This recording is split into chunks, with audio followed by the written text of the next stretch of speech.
I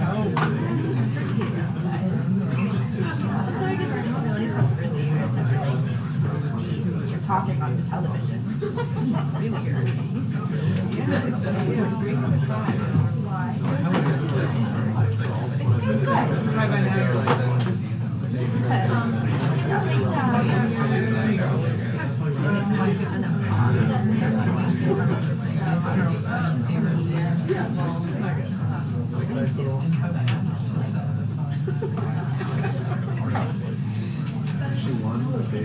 I think in the big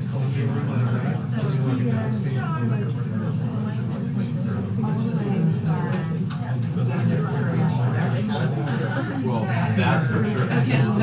All on the far right. I believe me, that I Can you go to the entrance behind the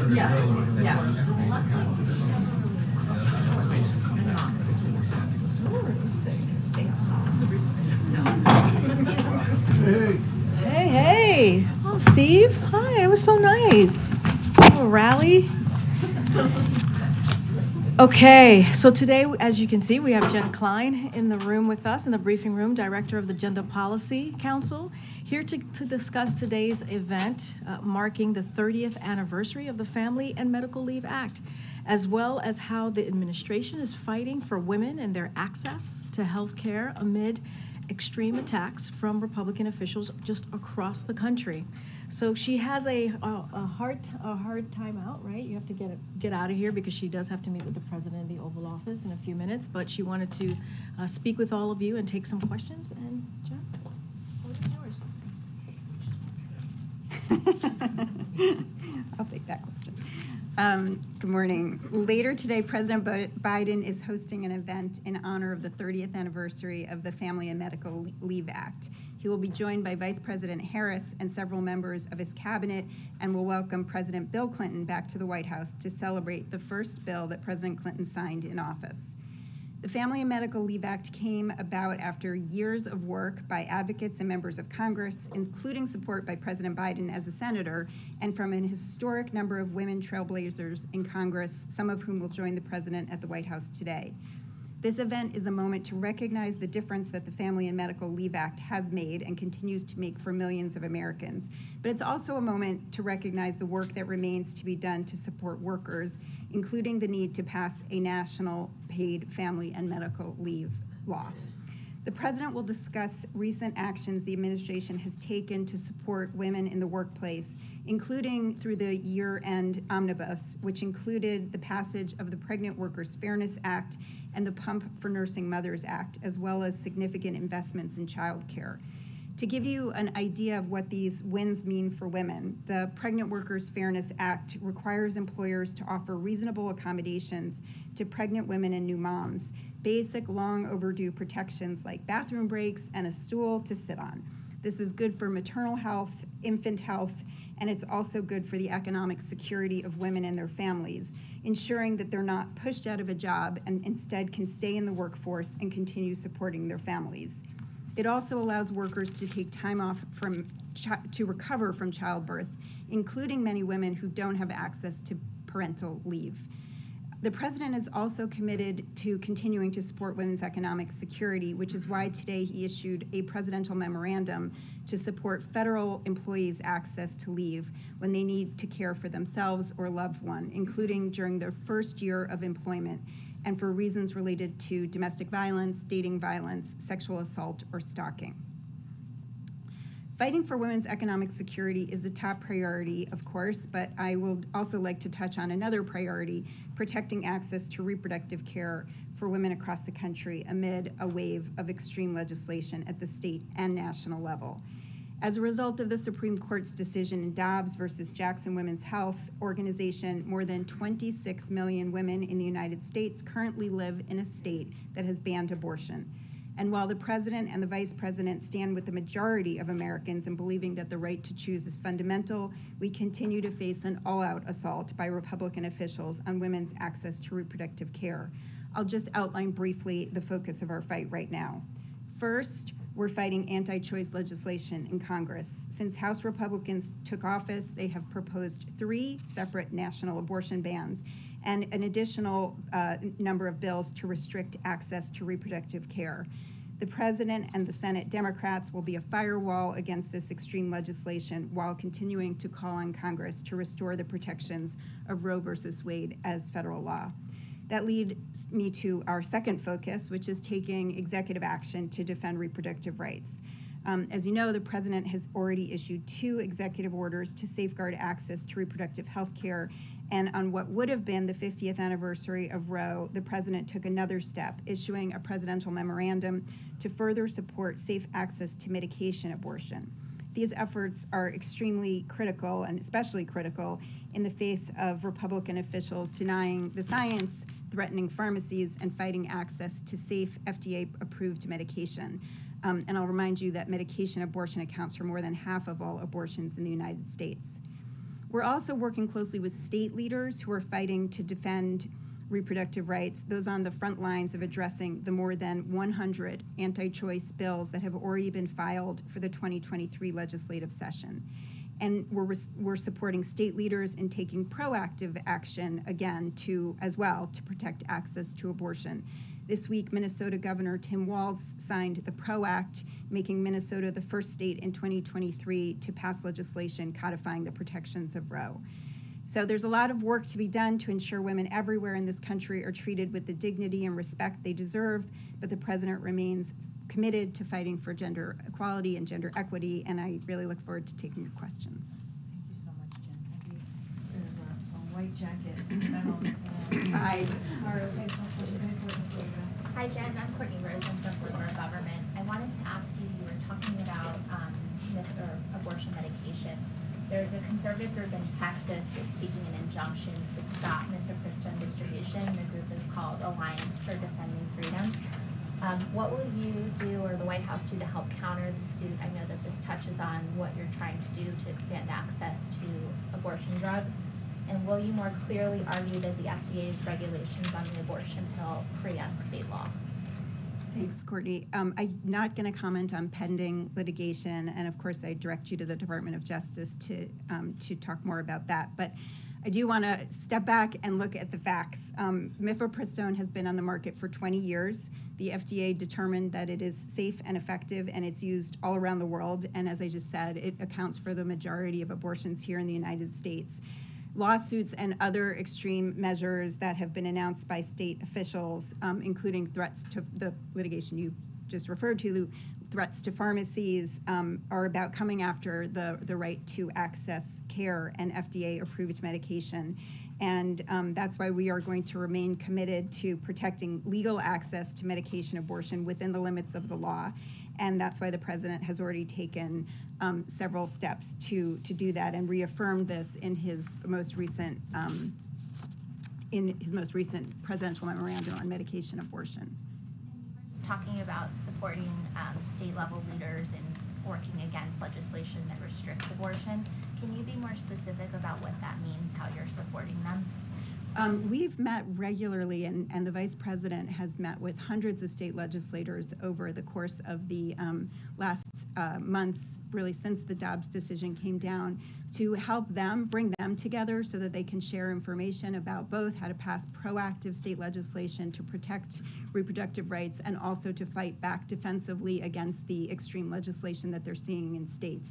And so you've already seen a number of states pass helpful legislation, and as I just mentioned, the fight goes on because there are 100 bills already filed in the 2023 legislative session that are anti-choice, and so we will continue to work with state legislators, governors, mayors, and state attorneys general to help them in that fight.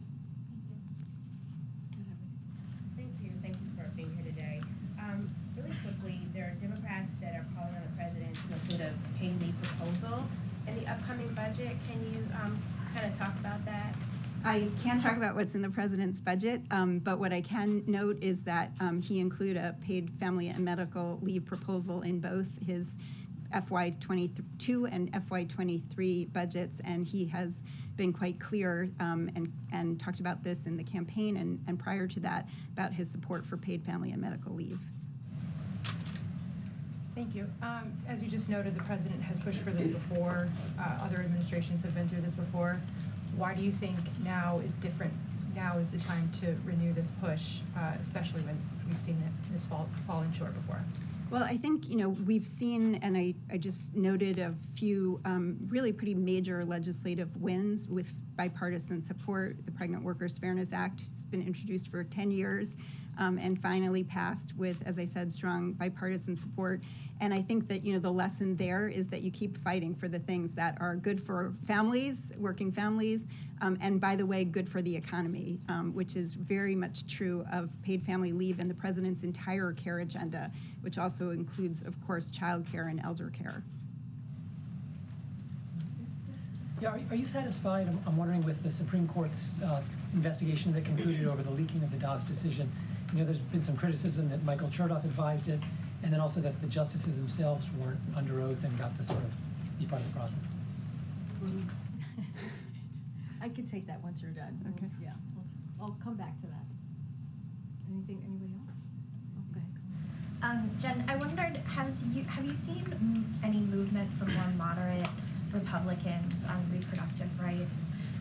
You were mentioning that there's been bipartisan support for some of these other pieces of legislation when it comes to families. I just wondered on the issue of reproductive rights, like where are you guys with trying to move more moderate Republicans? Well, the president has been really clear that the only way to replace a fundamental constitutional right that has been taken away, which is what the Supreme Court did in the Dobbs decision, is to pass federal legislation codifying the protections that existed under Roe. And he will, and we will, and the vice president will continue to work to do that with anybody who is willing to work with us on that.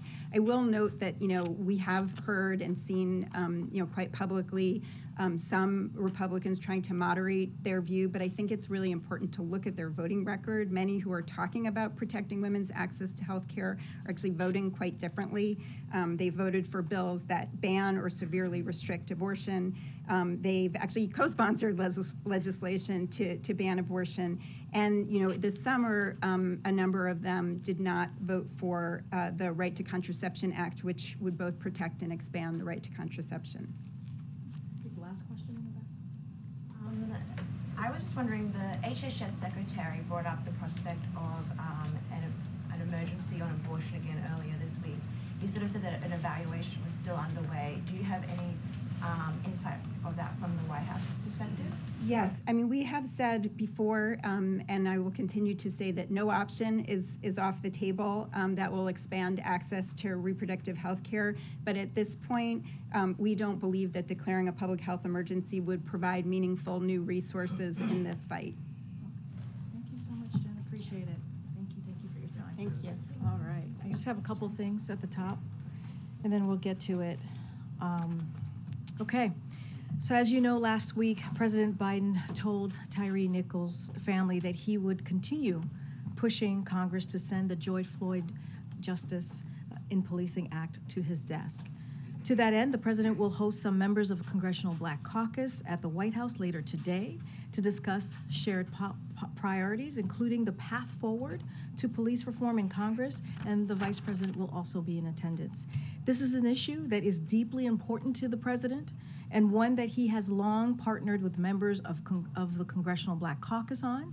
Members of the Congressional Black Caucus were critical partners in advancing the George Floyd Justice in Policing Act last session. And when Senate Republicans blocked the legislation from reaching the president's desk, the president worked with members of the Congressional Black Caucus to take sweeping executive action to set the gold standard for effective, accountable policing at the federal level. Today's Oval Office meeting will provide an opportunity to discuss the important reforms that have already been implemented because the president acted when Congress could not or would not.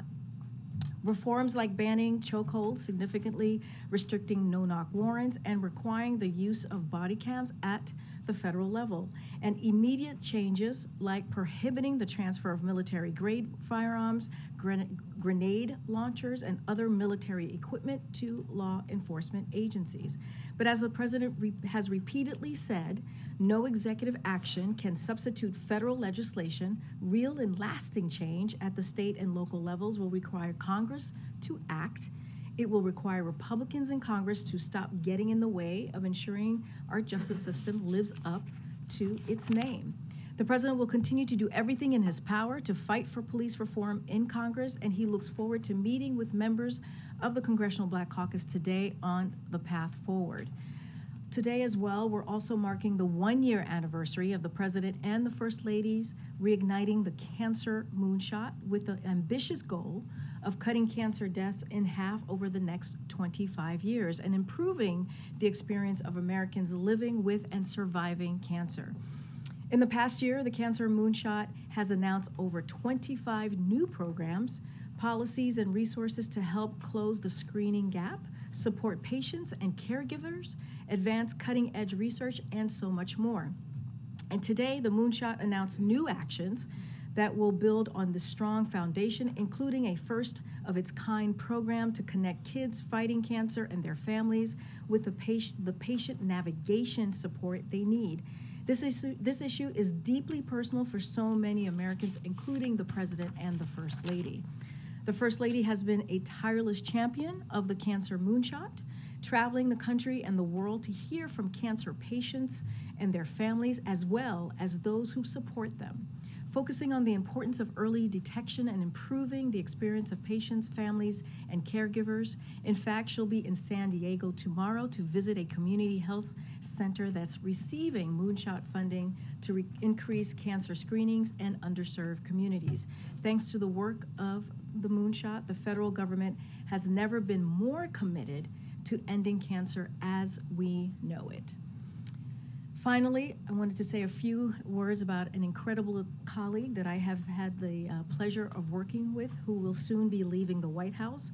For over 2 years, Brian Deese has served as the director of the National Economic Council and as one of the president's most trusted advisors. Brian has helped shape and pass the most significant economic agenda in generations: the American Rescue Plan, which brought our economy back from the brink; the bipartisan infrastructure law, the most significant investment in our nation's infrastructure in generations; the CHIPS and Science Act, which ensures we make more high-end technology here at home so we can outcompete the world; and the Inflation Reduction Act, which is giving millions of families a little bit of a breathing room, investing in clean energy manufacturing and addressing the climate crisis.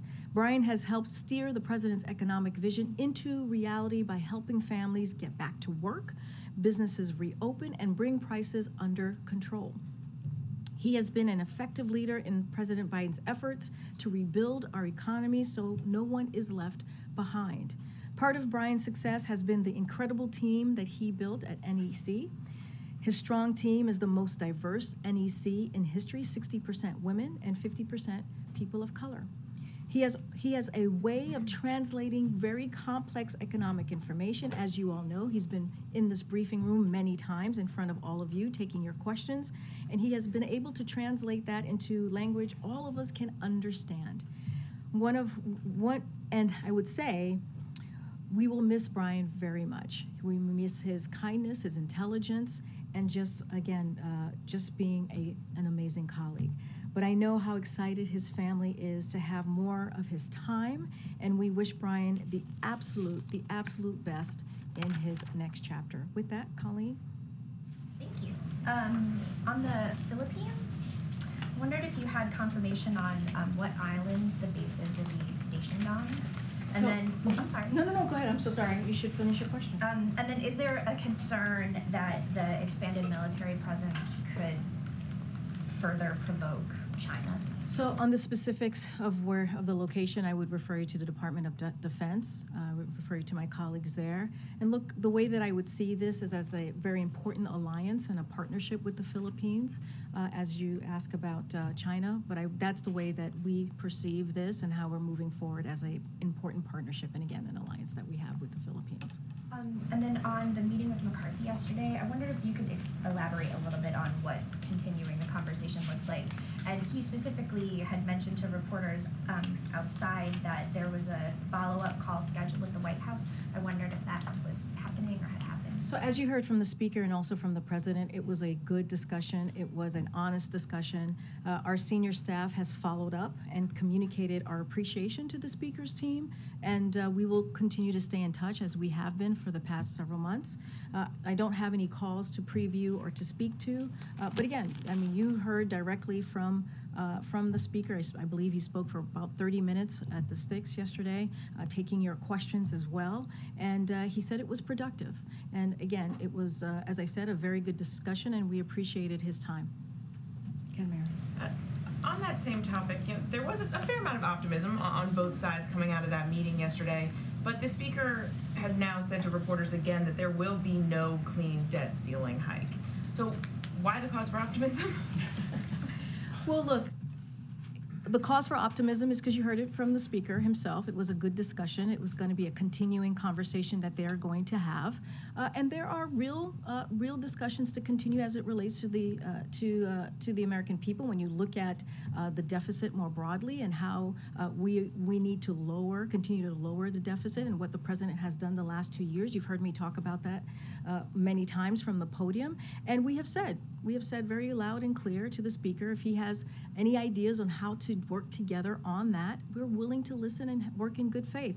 But look, as it relates, as I've always said, when it comes to lifting the debt ceiling, that is a completely separate issue, and that has not changed. You saw that from our readout yesterday. You've heard this from me. You heard it from the president. You've heard it from Brian Deese and others in this administration, that we need to do that without conditions. The debt ceiling needs to be lifted without conditions, and so we still stand by that. That has not changed. We truly believe it is a constitutional duty of Congress, Republican, Democrats, Independents, to get that done, as we have seen this done 78 times before since 1960.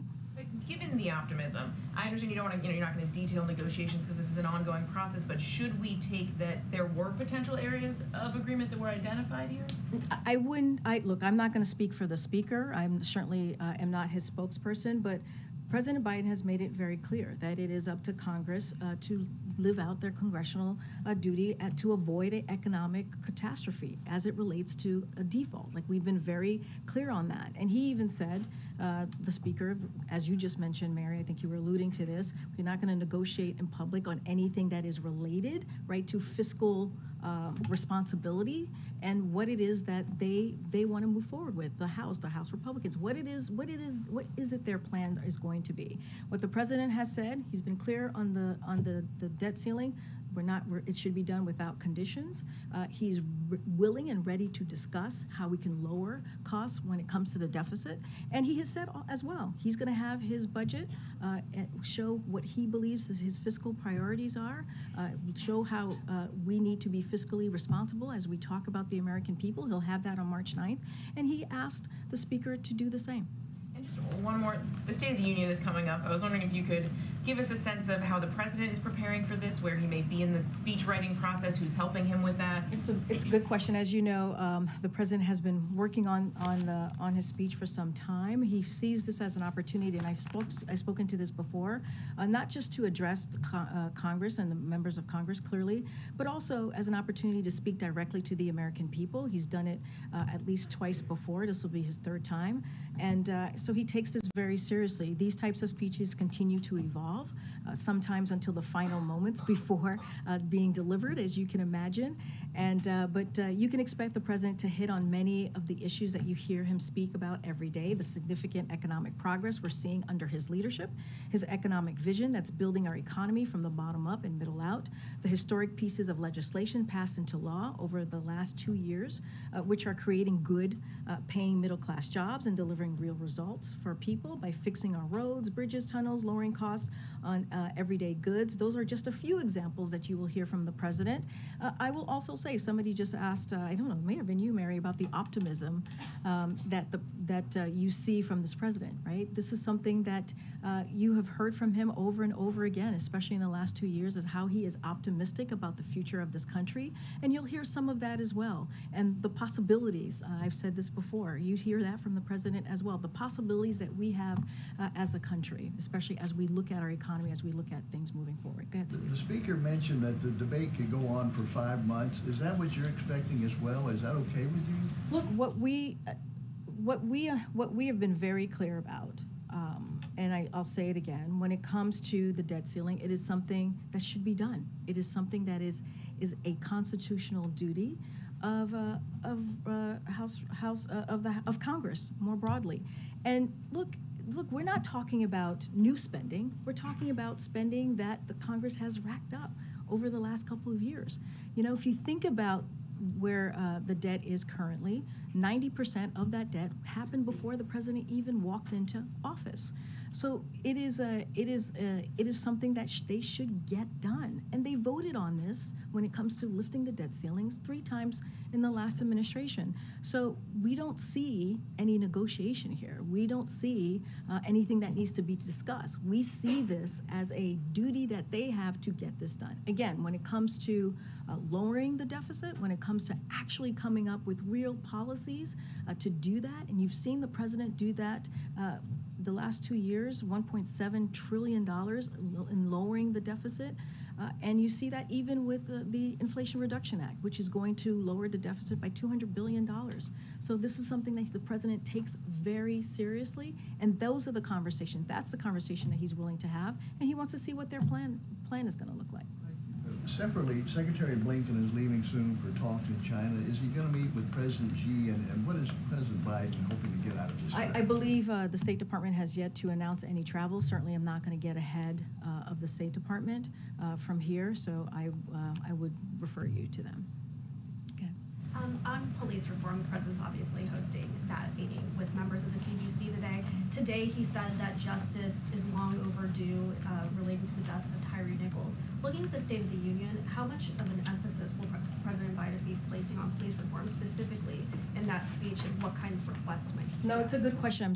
I'm not going to get ahead of the president's speech. I want to be very careful on doing that. As I just mentioned, it's constantly being reworked, and it will be till the very last moment. But as I said from the top, it is a deeply important issue for this president. Again, when Congress could not act or would not act because Republicans got in the way of getting a really important critical piece of legislation, the George Floyd Justice in Policing Act, he stepped in. And what he put forward in the executive actions, clearly on the federal level, dealing with federal agencies, was something that had never been done by any other president. So that shows his commitment. And him today, he's sitting down and having a conversation with the Congressional Black Caucus and continuing efforts on how we deal with this issue, how we really truly get to a transformational change with police reform, I think also shows his commitment. And so that's going to occur later today. As you all know, there'll be a pool spray at the top, and you guys will experience the president coming together with the Congressional Black Caucus, members of the Congressional Black Caucus, to have that conversation. But certainly I'm not going to get ahead of what specifics will be in the president. Again, I'm not going to get ahead of the president on what he's going to specifically talk about. I laid out the economic, his economic, what he has laid out for his economic policy in the last 2 years, and he will certainly talk about that. I talked about the optimism that he has for this country. I'm just not going to go into details about any specific pieces of legislation that he'll discuss or issues that he'll discuss. And then on Ukraine, officials in recent days have been warning about this increase in offensive that they're expecting from Russia. One official saying that Russia is preparing for, quote, maximum escalation. Is that an assessment that the White House shares, and is there any plans, or how soon might we see more security assistance? So look, as it relates to security assistance, as you know, we have been very consistent in providing the assistance that the people of Ukraine need to defend the aggression that they're seeing from Russia, which is we're up almost to a year of that. And the president has shown his commitment throughout this year He's shown his commitment, as you've seen, when President Zelensky was here most recently and many times before, in bringing together NATO, bringing together the West to really have that strong partnership with our partners and allies to really help Ukraine in every way that we can. Look, we're seeing what's happening. You all are reporting on it very courageously in what's happening in Ukraine, and we are going to continue to help Ukraine in any way that we can. They are assessing what's going on in the battlefields clearly, and we are talking to them on a regular basis to see what else that we can do to help. As far as security assistance, I don't have anything further to read out. And again, we are going to stand by the Ukrainian people for as long as it takes. Thank you. Following up on the police executive order, one part of that was building a law enforcement accountability database 240 days after the signing of that executive order. We're past that deadline now. What's the status of that database? It was cited often by the administration as an example of its reform efforts. So would have to go back to the team to get you a number to see exactly where we are with that database. Don't have that number in front of me, pardon me. But look, I do want to say that in putting together that executive order, the president and his team worked with and spoke with, had months and months of engagement with many folks in the communities. When you think about the civil rights organization, you think about the families who had lost an individual, a loved one, to the hands of police, and also law enforcement also came in and gave us advice and thoughts on what should be put in the executive order. And if you go back, Zolan, I'm sure you have, you'll see quotes from many of those different groups who said how important this executive order was to move things forward. Remember, this is a record historic peace executive order that we have not seen from any other president before, but I could go back and talk to the team. On the database, though, is it that we don't know how far we are in terms of building it, or is it not yet complete? What I'm saying to you is I just have to go back to the team to answer this in a way that answers any questions that you may have on the database. I don't have that information in front of me. I'm wondering also, just in terms of the meeting with Speaker McCarthy as well, he said that they are not touching Medicare or Social Security. Did he clarify what programs he would like to see spending cuts? So look, they need to put forward a plan, and we have not seen a plan yet. What we have seen and heard, and you all, again, have reported on this, I've gone through this many times before from here, is what his House Republican Conference has been saying, that they want to cut Medicare, that they want to cut Social Security. They've been very clear on that. We've seen stories after stories, and we've heard directly from many members of the House Conference, Republican Conference, to be more specific there. And so that's what we've heard. I know that Speaker Pelosi has said that on TV most recently.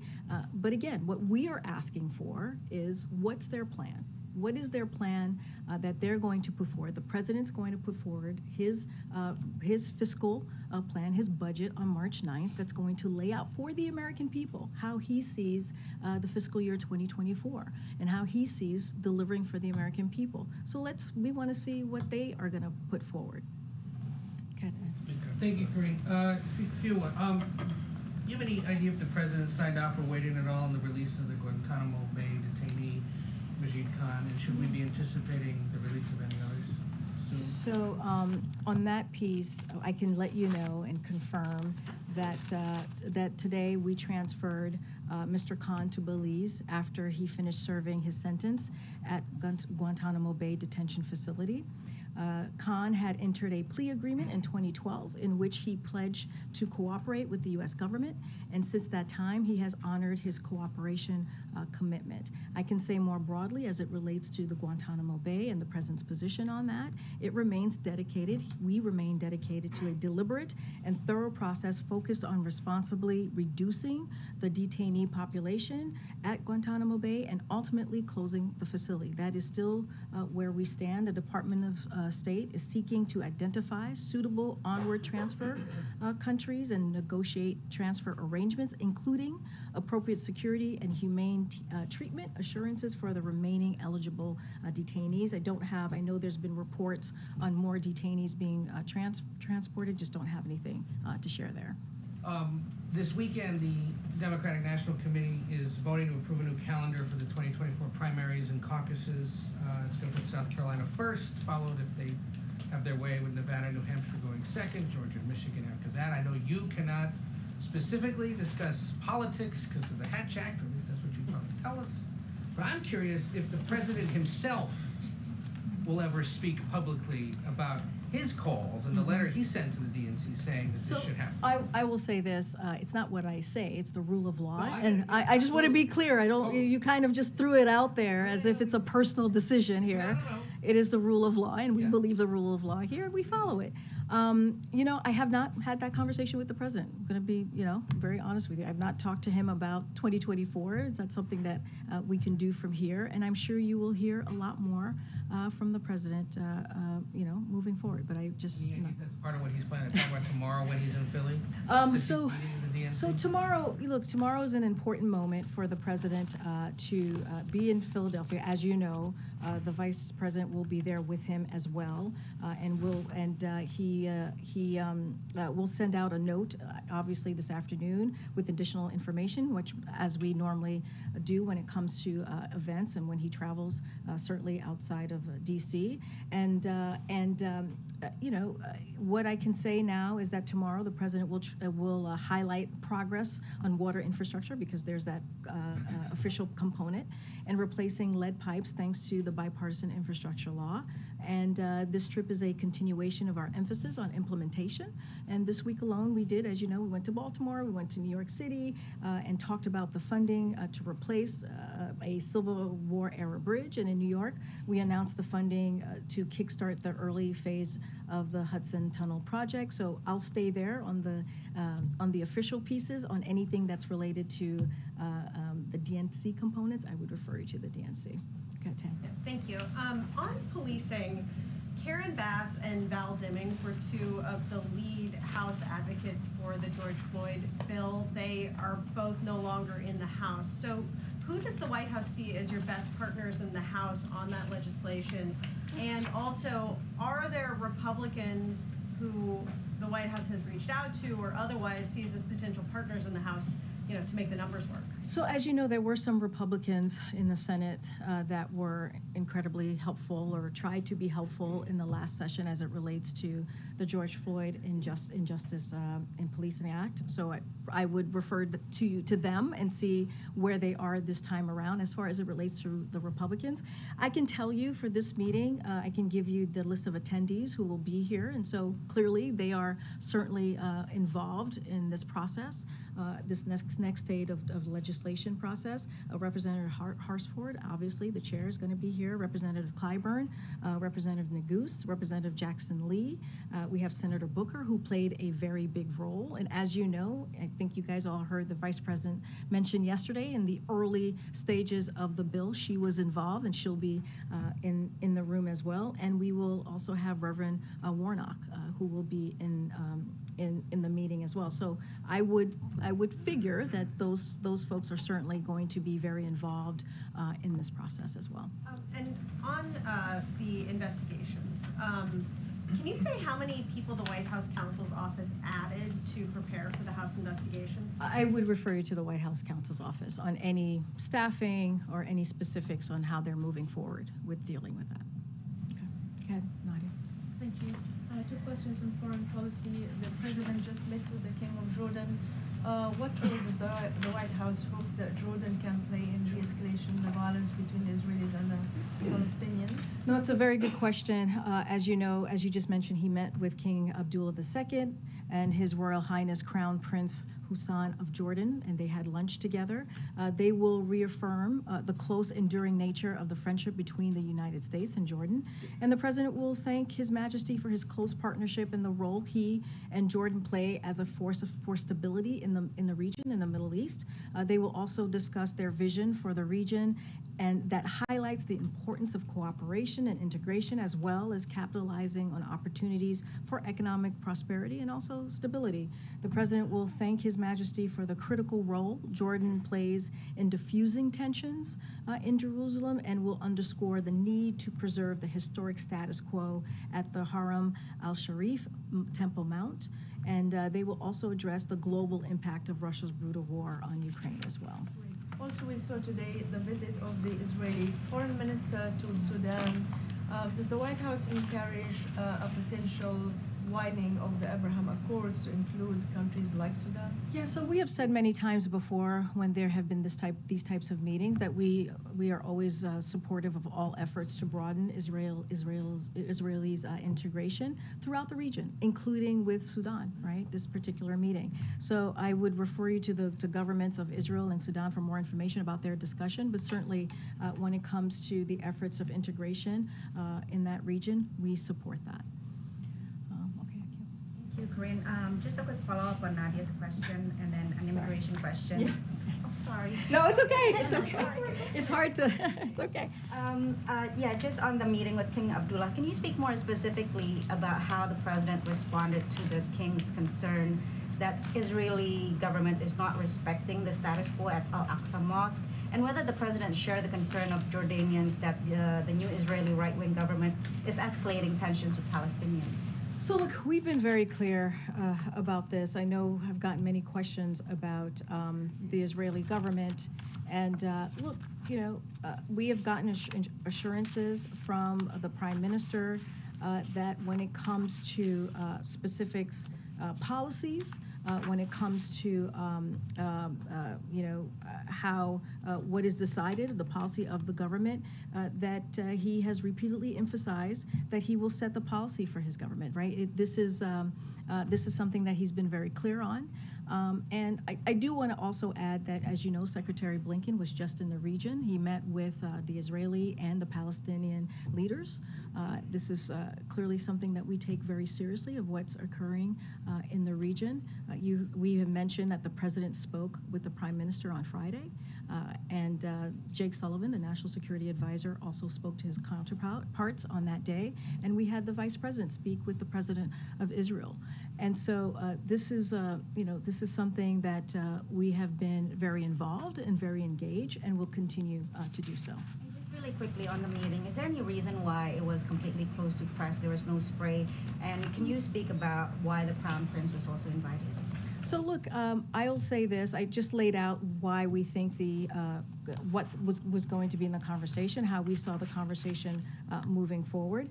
Look, it's a private lunch between two leaders, which we have done before. It's not unusual, and you know, sometimes some of the meetings will have a press component, some of them won't. And this one happens to be a private meeting between the two. I would leave it to the King and the Crown Prince to speak to why they came to the U.S.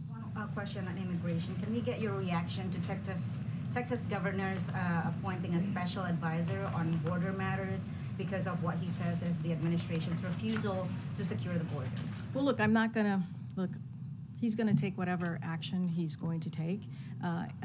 We're not about political stunts. We're about dealing with a real issue and taking action. And that's what you've seen from this president these last 2 years. That's what you've seen from the president most recently, announcing border measures that actually has made a difference, that has had an impact as you look at the parolee program. That is what we're going to do. The president walked in on day one, put forth a immigration reform, and is asking Republicans, instead of doing political stunts, to come and help him deal with an issue. But in lieu of that, he's taken actions, and we're seeing the impact. Okay, Peter, you're about to jump out of your seat there.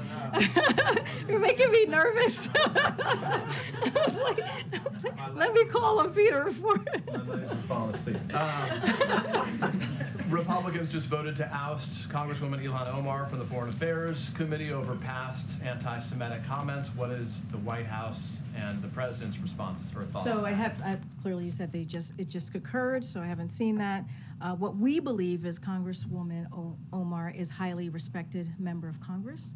She has apologized for her comments she made in the past. I think she was most recently did an extensive interview about this on Sunday, I believe on CNN, and has been vocal about condemning anti-Semitism as well as affirming our strong alliance and important partnership with Israel. Look, the way that we see this, it's a political stunt. Much like House Republicans' unjust removal of other leading Democrats from key committees in recent weeks, and it is a disservice to the American people. If I can ask you about the CBC meeting that's happening this afternoon as well. We heard during the Tyree Nichols service yesterday from the Vice President, who said of the George Floyd Justice in Policing Act that it was, quote, non-negotiable yesterday in our exchange. You said that the White House was open to supporting something as long as it was done in a bipartisan fashion. So is it non-negotiable that it must be the Justice and Policing Act as it exists, or is the White House open to something that's different than that if it's done in a bipartisan form? Yeah, I think it's, I don't think they're mutually exclusive. I think what One could be different than the Justice and Policing Act if it's done in a bipartisan I think form. what you saw very passionately from the Vice President, and I heard that part, I watched her as well. What she was trying to say is we need to get something done. Enough is enough. We need to get this done. We need to get a policy, a police reform that is transformational, that is actually going to bring forth real change. And the George Floyd Justice and Policing Act is part of that. It is one step in getting to a place where it is the law of the land. That's why the president has said many times before, we need to take legislative action. We need Congress to act so that we can see change in states and in cities. Right now, as you know, I just laid this out. I've laid it out yesterday. I laid it out just now. The president took executive action, but that's on the federal level.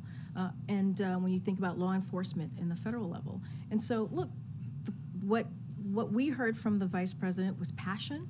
What we heard from the Vice President yesterday was meeting the moment and being there for a family that is grieving, a family that had to watch a video of their child being, being brutalized.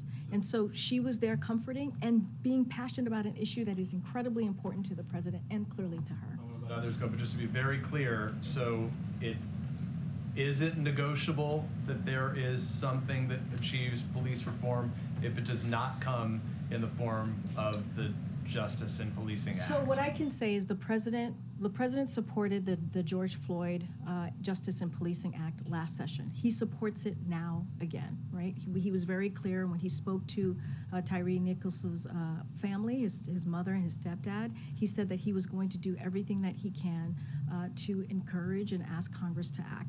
That still stays the same. Now he's meeting with Congressional Black Caucus to see what can we do? How do we move forward? Sometimes, and this is a reality, we know how Congress works, right? Sometimes it's going to look different.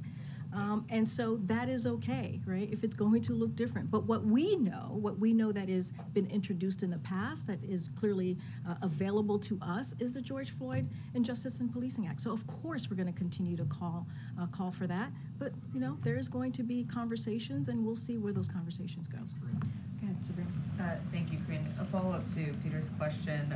Given the realities of the Republican-controlled House, is the president open to a proposal on police reform that would not include qualified immunity just to get something done, or is that a red line for him? I'm not going to get into a conversation that's just about to happen in a couple of hours and where we're going to potentially, and that's going to be a beginning probably of multiple conversations. I'm not going to sit here and say what's a red line, or stand here clearly and say what's a red line and what we won't or won't do.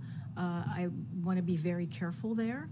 But what I'm saying is the president is committed to working with Congress for Congress to act so it can become the law of the land.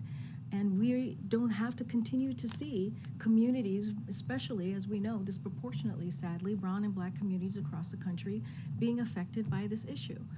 Again, that's why the president took executive action when to be very frank, when Republicans refused to act the last session. I believe you said yesterday that you would check with NSC on the question of whether athletes from Russia and Belarus should be allowed to compete at the Olympic Games in Paris. This is, of course, drawing a lot of attention at this time. Do you have any updates on the administration? I do. I checked in with NSC, and I have a robust update for you. So, as you know, the United States has rallied the world to support the people of Ukraine, as I just laid out moments ago, and we have worked to hold Russia accountable for the brutal and barbaric war their forces are waging against Ukraine.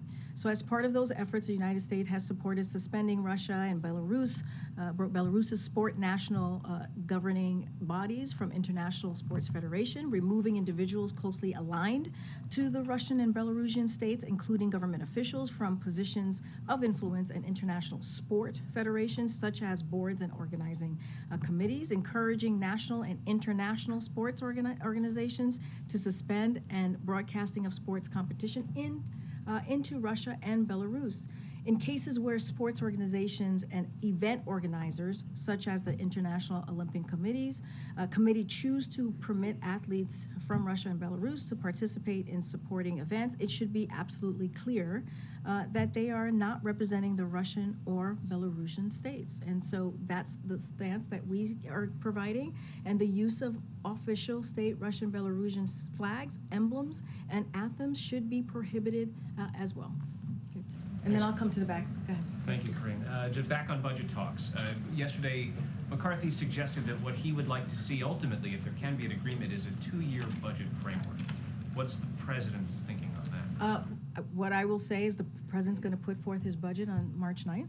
He's going to be very clear with the American people. He's going to lay out what he believes his fiscal responsibilities or priorities are for the American people. And we asked the Speaker to do the same. And until we see that, it's hard to talk about timeline, it's hard to talk about specifics, because we need to actually see on paper what they're going to move forward with. On that point, almost 50 years ago, as a senator, Joe Biden voted for a framework or a timeline that has the president proposing a budget first and then Congress disposing of that budget. Why is it the argument here that the Republicans should put forward their budget first? Isn't it the president proposes the Congress? Actually, that's not what we said. We're going to put out our budget on March 9th, and we're asking Republicans to do the same. Because here's the thing, Steve, what we keep hearing from Republicans is that they want to cut Social Security, right? Which is something that taxpayers pay into. And we believe that the president has said he's going to continue to fight for Social Security. We keep hearing that they want to cut Medicare, which is also a problem because it's going to hurt taxpayers who pay into that. We're talking about seniors, we're talking about veterans. And so we oppose that. We are against that. But that's what they keep saying, and many of you all have reported, but we haven't, where's the plan? Like, what is it that they're going to lay out to show us exactly, not just to us, but to the American people? Now, I want to be very clear. The conversation that the president and the speaker had yesterday was productive. We appreciated the time that the speaker gave to the president to have a conversation. And our teams, again, have been in touch, and we'll see where we go from there. The law says that the president's budget's due the first Monday in February. Joe Biden's not the first president to be late, but he is going to be late, and it's now 5 weeks from today that you've said that the budget will come out. Can you explain why it is delayed? I think you were asked this last week, and there was a suggestion that it might have something to do with the omnibus. But is that the reason? And I basically said the omnibus happened so late as you know, in the last session, which caused us to, be a little bit later with the president's budget. So there's definitely a correlation there. But here's the thing: the president has made a promise that he's going to have his budget on March 9th. That's what we're going to do. That's what he's going to show to the American people, and we want to see what the House Republicans are going to put forward. Okay, I'll go to the back. Go ahead, Garrett. Thanks, Karine. Republicans who have expressed resistance to passing the George Floyd bill have argued that there's no law that would have prevented the deadly beating of Tyre Nichols. Does the White House agree with that? So look, I'll say this. When it comes to this issue, the police reform, and dealing with an issue that's certainly affecting many communities, the brown and black communities specifically, and asking would the George Floyd Injustice and Policing Act have changed anything? We believe it would have strengthened accountability measures, which we think is important for federal officers at the state and local level. We think that's important. It would give the Department of Justice expanded powers to go after departments that have patterns of or practices of excessive force, biased policing, and other unconstitutional practices. It would require the Department of Justice to establish accreditation standards for law enforcement agencies. It would require officers to complete training on racial profiling, implicit bias, and the duty to intervene when another officer uses excessive force. The president repeatedly calls for Congress to pass the George Floyd Act. Even leading law enforcement organizations supported the reform as well. And when they could not take action or would not act, the president acted and put forth an executive action. And as I stated before, that is executive action was supported by families who have been affected, who lost loved ones to police brutality, and it was supported even by law enforcement. It was supported by civil rights organizations as well. Look, this is a first step. I was explaining that to Peter. George Floyd Injustice Policing Act, while yes, it will start the process and hopefully dealing with a real systemic issue, a systemic problem, it is also one of the ways that we can start dealing with that. One other question. Activists have identified the issue of traffic stops as a potential area of policy focus.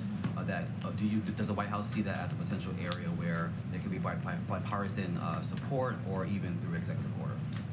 Again, I don't want to get into specific on getting bipartisan support for any piece of provision or policy that would be in the legislation.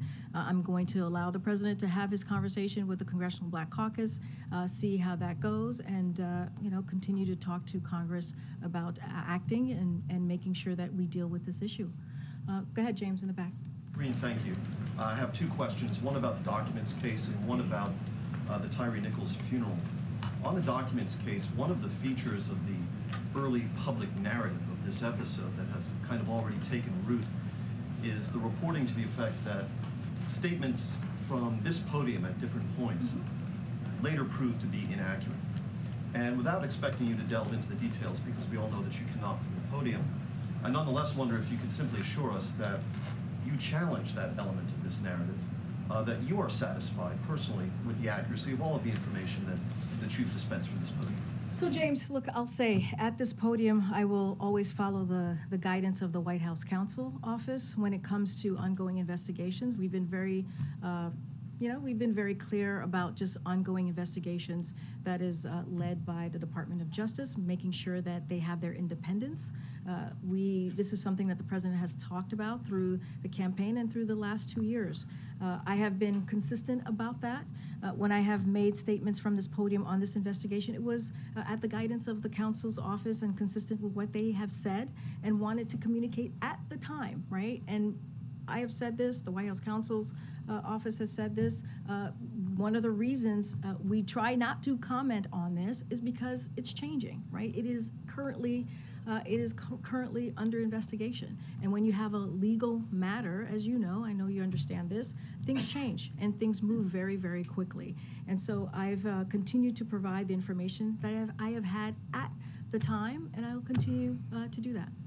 On the Tyre Nichols funeral, and posing this question with no aspersions cast on what I think all observers thought was a very eloquent eulogy delivered by the Vice President, I think the event calls into question how the Biden White House goes about deciding which atrocities, which tragedies merit high-level attention from the President or the Vice President.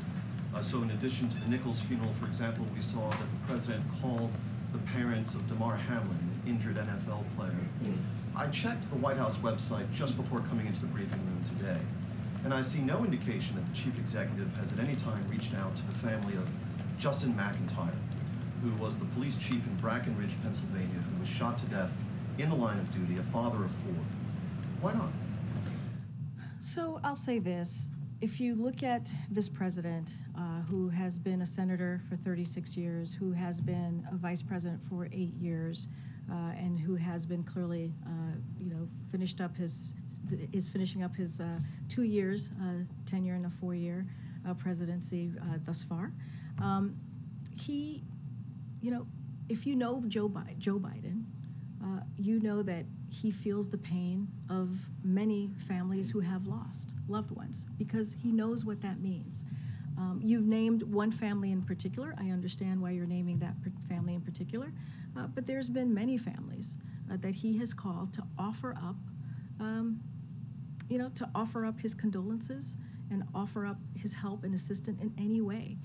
We do not read out all of those conversations, but if you know Joe Biden, and if you've been around Joe Biden, you know that this is something that the president does in a way that many politicians, at least that I have worked for, can't do, are not capable of doing. And the president will always be committed and always be open to talking to families who are hurting, who are going through a tough time, especially of a lost loved one. And I think the two that you just named were just very public. They were two incredibly public situations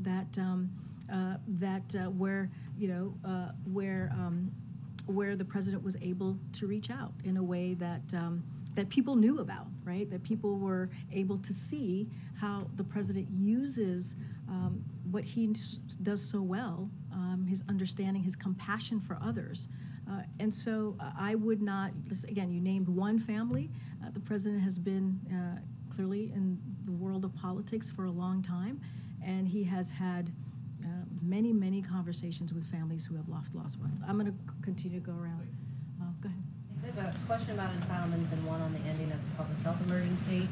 Dr. Jha tweeted yesterday that the administration is committed to ensuring that vaccines and treatments are accessible and not too expensive for people without insurance after the emergency ends. And he said, quote, more details to follow.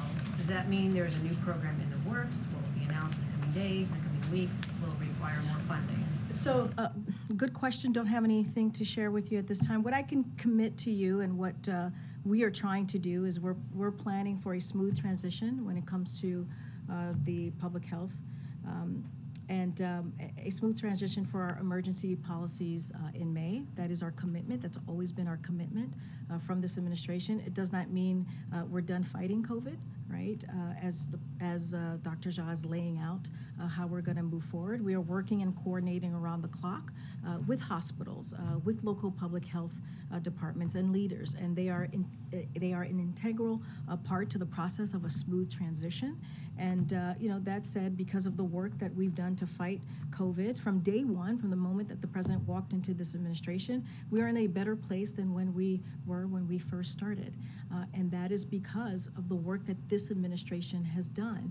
And so we'll continue to do that. It's still we're still fighting COVID, as I just laid out, and we'll have more to share. But just wanted to be very clear that it is a transition, and it's going to take some time, and we'll have the appropriate conversations. And then on entitlements, what's the president's plan for avoiding automatic benefit cuts to Social Security and Medicare if nothing is done to shore up their finances? So look, we're going to continue to ask.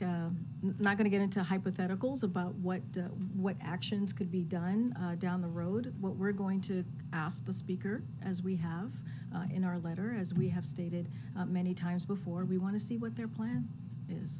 We've heard from the House Republican Congress, but we want to get a sense of, is this what you all are going to do? Are you going to cut Medicare? Are you going to cut Social Security and keep that hostage for their, to hold it so that they don't do their constitutional duty, which is lift the debt ceiling? And so let's see what the House Republican Conference is going to do, what the House is going to do more broadly, Republicans in particular. But look, again, the President and the Speaker had a very productive conversation, and we're looking to continue to have those talks. Okay. And then the person in the back. Yeah, the person behind you. Thank you. Whoever wants it first. Karine, counsel for Hunter Biden has written the National Security Division of the Justice Department. I know you like to keep that agency very arm's length, but is it arm's length when the president's son writes DOJ seeking an investigation? I mean, look, I'm going to be pretty consistent, as I have been from this podium when it relates to that particular question that you're asking me. We have been for the last 2 years, and I will say to you that that is something for Hunter Biden's personal representative, their representative, to speak to. I'm just not going to speak to it from here. The White House knew about before it happened? Again, I would, as far as that piece, I would refer you to the White House Counsel Office. And again, don't have anything to add. This is something for his personal representatives to speak to. As it relates to the agencies, as you were asking me, look, this is a president, and I said this before, that believes in the independence of the Department of Justice. Or any enforcement investigations. And he's been very clear about that. He believes that it should not be politicized, as he has said for the past couple of years, starting in the campaign. And he believes that any investigation should be independent. So again, I would refer you to the specific agencies that's involved here. I'm just not going to comment beyond that. It sounded like you had something to say on the other one. Yes. What's your how they organized that investigation with the justices? So look, I'm not going to speak to the actions at the Supreme Court as it relates to the investigation of the Dobbs decision. What I will say and reiterate what the president said the day that that the Dobbs decision occurred, right, which is back in June, which is it was a constitutional right for 50 years, almost 50 years, and it was taken away. And women's rights. That we're talking about women's rights. We're talking about a woman's right to choose. And we think that that action was wrong. And not just us. If you look at the midterms and what the American people said, they believe that we should be continuing to fight for Americans' rights. And so that's what we're going to continue to do. You heard from Jen Klein, who runs our Gender Policy Council. She has done a phenomenal job speaking to groups, trying to figure out ways that we can continue to protect a woman's rights to choose. And also, she mentioned the vice president as well. And the president has spoken to this many, many times before. And so I'll leave it there. I'm not going to speak to any legal actions or or investigations that were taken by the Supreme Court. Oh, okay. I promised him I promised him a question. Go ahead. Just a logistical question for the State of the Union Day. Should we anticipate that the president will be offering a preview of his remarks and thinking to the network television anchors at lunch, or as has been the tradition on State of the Union Day? We will have more to share as we get closer to the date. I don't have anything at this time. Thanks, everybody. All right. See you guys on Friday.